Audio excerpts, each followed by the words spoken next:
अभी भी कि ट्रम्प साहब ये इंफॉर्मेशन कह रहे हैं कि नहीं हम है। मुज़ाकरात में बड़े इंफॉर्मेशन मजबूत पोजीशन पर हैं। अभी मैं देख रही हूँ जो चल रहे हैं टिकर्स के, मैं जंगबंदी में तोसी नहीं चाहता और हम बड़े मजबूत हैं, हमारे पास इस मामले पर मजीद वक्त नहीं है और हम बड़ी अच्छी डील लेकर ईरान से ये मामलात ख़त्म करेंगे। तो बहुत कम वक्त रह गया है। आपको नज़र आ रहा है कोई डील होती हुई? डील इनको अल्टीमेटली करनी ही पड़नी है। इनको इनको देर हम्म। बहुत हो गई है। ये सीरिया और लीबिया नहीं है, ये चाहते जरूर हैं। मैं 100% सर्टेनिटी के साथ कह सकती हूँ कि ट्रंप को इस्लामोफोबिया भी है, और ट्रंप जो है वो ईरानियों से तो उनकी विसरल एक नफरत और लोथसम है। हम्म। इस पे मुझे कोई शक नहीं है। लेकिन इनको देर हो गई है। ईरान कंसोलिडेट हो चुका है। अब हमारा जो इलाका है, हमारा जो रीजन है, वो नहीं है जो आज से 40 साल 20 साल पहले का था। चाइना जो है वो पूरे का पूरा जो है इस रीजन के हम्म। अंदर अपनी जो से है उसको बनवा चुका है। रशिया जो है उसका ईरान बाल्कनाइज होया हुआ उसको फायदा में नहीं है। तो अब मिडल पावर्स जो हैं वो इतनी पावर रखती हैं कि जैसे पाकिस्तान जैसी मिडल पावर जो है वो एक सिक्योरिटी फ्रेमवर्क का ब्लूप्रिंट तैयार कर रही है, जिसमें among all other chapters one chapter could be rapprochement between Iran and America. Hmm. तो हमारे लिए ये इतना इंपॉर्टेंट है। इसमें ईरान का फायदा ये है कि वो हमारे साथ पूरे रीजन में इंटीग्रेट हो जाए और उसकी आइसोलेशन खत्म हो जाए, सैंक्शंस खत्म हो जाए।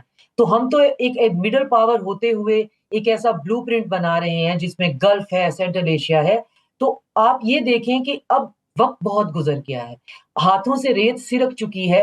अब अगर ट्रंप ये चाहते हैं कि अब भी हम सीरिया या लिबिया की तरह ईरान में कुछ कर ले, तो अल्टीमेटली इनको सब कुछ आजमा के भी वहीं आना पड़ेगा और ये अपना नुकसान भी करवा पाएंगे। आज ये बिल्कुल सही, शायद क्योंकि अगर अभी कर हम लें, देख रहे समझ हैं जाएं अबनाए तो हुर्मुज में भी जारी गैर यकीनी सूरत हाल और जुजवी ब्लॉकेट को आप आलमी तवानाई और तेल की सप्लाई चीन के लिए किस हद तक खतरनाक समझती हैं, और क्या ये सूरत हाल मुस्तकबिल में आलमी मंडियों में एक बड़ा बहरान पैदा कर सकती हैं जहां energy security becomes the main battle ground? क्योंकि हमने देखा है कि जो जहाज अमेरिका ने कब्जे में लिया है उसके बारे में ये चेबोगोइयां भी हैं कि उसमें चीन का सामान था और चीन का बड़ा सख्त रद्द-ए-अमल भी आया है। और मैंने देखा है कि चीनी सदर ने कल मोहम्मद बिन सलमान से भी बात की और खदशात का इजहार भी किया है।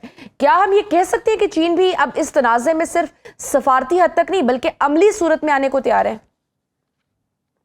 चीन पहले दिन से अमली सूरत में है। ये जंग ईरान के खिलाफ तो है ही, हम्म। ये जंग स्टेट ऑफ हुर्मुज पे लड़ी जा रही है। ये जंग स्टेट ऑफ हुर्मुज के कंट्रोल के लिए जंग शुरू हुई, हमें इसका इल्म नहीं था। लेकिन जिनसे जंग की जा रही है उनको ये पता है।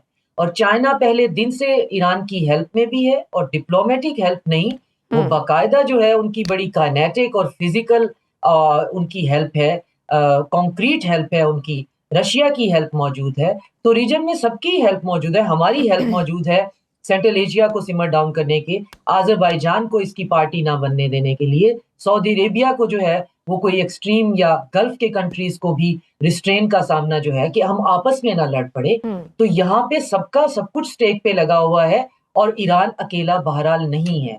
और ये मुझे यकीन है कि अमेरिकन पावर कॉरिडोर को ये बात पता है कि वो ये ईरान अकेला नहीं है। और हमें स्ट्रेट ऑफ हुर्मुज के लिए हम ट्रेन मिस कर चुके हैं, क्योंकि ये चोक पॉइंट हमें चाइना के फ्यूचर के जो उनका इकोनॉमिक एक विजन है इस रीजन का, हम्म। उसके लिए रोकना हमें जरूरी था। जिसके अंदर एक वो 40 साल हमसे आगे हैं जो मिनरल की एक प्रोडक्शन और मैन्युफैक्चरिंग है उसके सप्लाई चेन में, और बी हम उनके उस सप्लाई चेन की जो रूट्स हैं उनको अब हम्म। दोबारा हम अपने कब्जे में नहीं कर सकते। तो let's start from the strait of Hormuz. तो बात हम्म। खुल के सामने आ गई कि स्टेट ऑफ हुर्मुज जो है वो सेंटर पॉइंट है। अगर आपने चाइना को नुकसान पहुंचाना है तो बिल्कुल चाइना सही। का जहाज सीज करने का मतलब है चाइना के खिलाफ ऐलान जंग कर देना।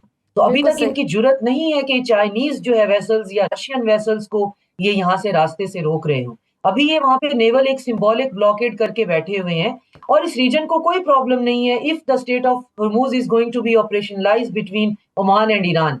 तो इसमें आप एक रेवेन्यू जनरेशन है, सिक्योरिटी प्रोवाइड करें, तो किसी को प्रॉब्लम नहीं है। लेकिन अमेरिका के लिए ये बिल्कुल भी काबिल कबूल नहीं है, क्योंकि उसको अपने मुकाबले पे जो पीयर कंपेटिटर है वो हम्म। चाइना दिखाई दे रहा है। ईरान तो वो समझा था कि वीकेंड गेम है, ये तो वॉर गेम होगी। तो वो वीकेंड से 40 दिन पहुंचे और गले की हड्डी बन गया।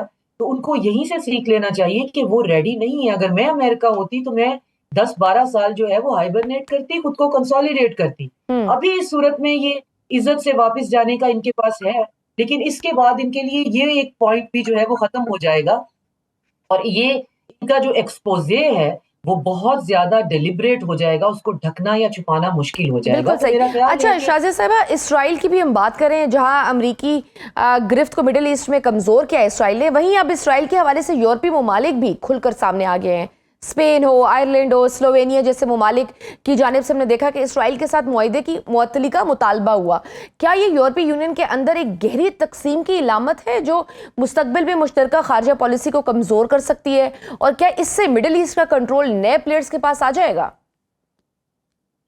मिडल ईस्ट का कंट्रोल नए प्लेयर्स के पास आ गया है। हमारे लिए ये ज़रूरी है कि ये चीज़ें जो हैं, ये ओवरनाइट नहीं होती। इनका बहुत स्लो और रिपल इफ़ेक्ट जो होता है और वो आपको मिडल ईस्ट में दिखाई दे रहा है। मिडल ईस्ट कभी भी वैसा नहीं रहेगा जैसा कि इस वॉर से पहले और इवन गज़ा जेनोसाइड से पहले था। मिडल ईस्ट के अंदर एक रिफ्ट हो चुकी है, जिसमें आप देख रहे हैं कि यूएई और के बयानात में जो है वो बिल्कुल वो एक डिफरेंट एंगल यूज़ कर रहे हैं, डिफरेंट बात कर रहे हैं और बाकी जो गल्फ के कंट्रीज़ हैं, वो एक डिफरेंट जो है वो रेटोरिक लेके चल रहे हैं। तो वो तो चेंज तो ऑलरेडी है, लेकिन ये बहुत सटल होगा, ये अब बहुत ज़्यादा आपके सामने जो है वो धमाके की सूरत में नहीं आएगा। जहाँ तक इसराइल है, तो इसराइल का तो अल्टीमेटली कोई फ्यूचर नहीं है। इसराइल जो है वो अमेरिका के लिए लायबिलिटी बन गया है और मिडल ईस्ट के अंदर तो वो पराया स्टेट है ही। अकलौती सपोर्ट उसे फिलहाल जो है वो यूएई की तरफ से है। लेट्स सी कि अब वो कब तक जो है अपनी डोमेस्टिक पॉपुलेशन के सामने इस सपोर्ट को कंटिन्यू करते हैं। जहाँ तक आप नेटो की या ईयू की बात कर रही हैं, तो वो ट्रंप एडमिनिस्ट्रेशन ने आते ही जो अपना सिक्योरिटी डॉक्ट्राइन दी थी, उसमें उन्होंने कह दिया था कि ना तो हम नेटो में इंटरेस्टेड हैं क्योंकि अगले चंद सालों में हो सकता है नेटो के अंदर यूरोप में इतने डेमोग्राफिक चेंजेस हो चुके हैं कि नेटो जो है वो बिल्कुल हमारे सही। और लिए वैसे भी नेटो को जो उनके फंडामेंटली अपने हमारे इत्तेहादी हैं, साथ उन्होंने भी तो इनकार कर आइडियोलॉजिकल दिया हुआ है ना था। सारे फस में। ट्रंप के बयानात और ज़मीनी हक़ाइक़ दोनों वैसे ही ऑक्सीमोरॉन हैं, तो इनके दरमियान जो है आपस में कोई तालमेल कभी भी नहीं रहा है। ये बयान वो उस वक़्त दे रहे हैं जो कि साथ में ऑयल टैंकर जो हैं वो उनकी नेवी जो है वो सीज़ करती जा रही है। तो ईरान की तरफ से सीज़फायर की खिलाफ़वर्ज़ी बिल्कुल नहीं की गई है।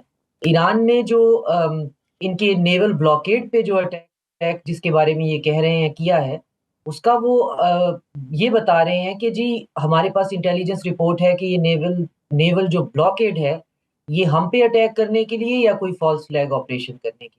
हम्म। और रशियन मीडिया भी है वो इसे एंडोर्स कर रहा है कि ऐसा हो सकता है और साथ में ये खबर भी है कि अमेरिका जो है एक और हमला भी कर सकता है। हम्म। तो इस सारी सूरत हाल में इतनी डिसऑनेस्टी के साथ और इतने ट्रस्ट के डेफिसिट के साथ दो पार्टीज जो हैं वो इकट्ठा बैठने के बारे में बात करें और फिर बैठ जाएं, तो भी हम ये नहीं कह सकते कि वो किस नतीजे से वहां से जो है वो उठेंगे। ये तो सुनने में आ रहा है कि जी अमेरिका से कोई ना कोई चल पड़ा है और वो पहुंच जाएंगे मुज़ाकरात के लिए। और अभी की मेरी चंद लम्हा पहले की इंफॉर्मेशन है कि ईरान जो है वो भी शायद जो है अपना डेलीगेशन भेज दें, क्योंकि पाकिस्तान ने उनको भी ये इस समझाने की कोशिश की है